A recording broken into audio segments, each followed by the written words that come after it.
I'm Steve Spencer. I live here in Greenwood. I'm originally from Vincennes, Indiana, down south. I'm a born and bred Hoosier. I have a big family. I had 3 children. My wife was my high school sweetheart, so we've been together 60 years, married for 58 years. We have 28 people in the family. We just have a new great-grandson that was born. I got pretty bored, trying retirement. It just didn't take. Even though I'm 77, I was glad to get back to work about a year and a half ago. I guess the typical as you get a little bit older, lumbar back pain began to be a problem when I was 59, back in 2005. Just dealing with the pain, which got worse. It got to a point where the pressure in my spine had created a neuropathy, and my doctor was able to prescribe hydrocodone for me just for like daily relief because Advil and ibuprofen just didn't really take the edge off. And that would last about 5 or 6 hours as far as relief was concerned. I'd take that 4 or 5 days a week, and I did that for 15 years, just dealing with the pain, which 2013 was my wife's 50th year class reunion, so the kids are all on a wagon, afloat, being pulled by a tractor and stuff. And I'm on the sideline trying to take pictures, and all of a sudden my right leg became numb and I fell down. And it was just a totally new, unexpected experience.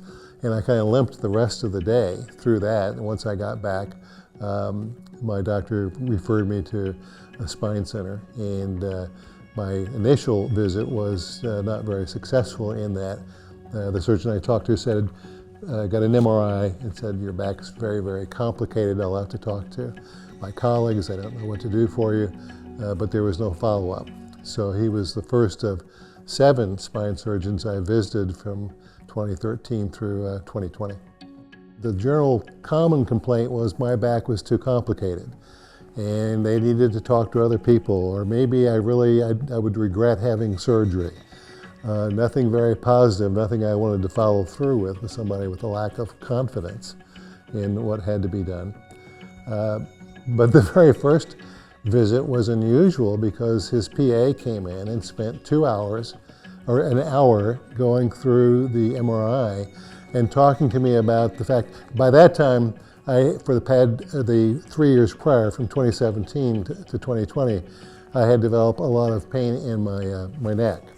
And it led to atrophy in my back and my shoulder and my arm, to the point I was losing not only muscle in my arm, I was losing my feeling. I couldn't button my shirts. I had to have my wife button my sleeves because they were little tiny buttons. That summer of 2020, I just remember feeling kind of helpless and needing this help and just frustrated not being able to find somebody that would help me. And so the PA described about I'd had so much pressure in certain areas that I might not get some of the feeling back, but they felt they could relieve the pain and so on. Then Dr. Freiberg came in, but he had a different message for me, which no one else had, and that was, he goes, I know the pain is in your back, but we need to operate on your neck because you're about 1 fall away from being permanently in a wheelchair. I had no idea that was how severe my back or my neck damage was. I had a C3 through C6 fixation that November 2020, and then 2021 we then approached the back, and I had an L2 through S1 fixation. Interestingly, I'd gotten used to seeing the MRI, and going into the surgery area, I just remember how supportive and positive everybody was. And it was interesting seeing my neck up on the big screen, as a guide or whatever. So I just, it was, I had concerns, because of the possibility of something going wrong. The fact that I'd lost so much strength in my right arm, and the feeling of being numb all the time. The interesting thing about that surgery for me, when he took the pressure off my neck, the pain in my back went away. And that was surprising to me. And that was the point at which I stopped using hydrocodone. The really intense pain that I had, which I only had relief with hydrocodone, went away. with the neck surgery. It's not like my first time I've been in the hospital. I just had been in for neck surgery 4 months earlier. I mean, without question, Franciscan Health is my favorite hospital. All the surgeries I've had here, and I wouldn't go anyplace else. The one thing I would say, especially with the neck pain, is if you begin to have the neuropathy or the feeling of weakness, is don't wait too long, because it can only get better. I wouldn't delay, because you can get to the point that you may not be able to recover as well. You may not be as fortunate, and that'll just kind of plague you the rest of your life.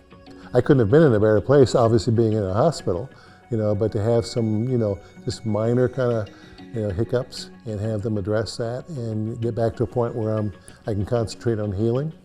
I mean, the nurses were attentive. I will say the food and the pizza were excellent.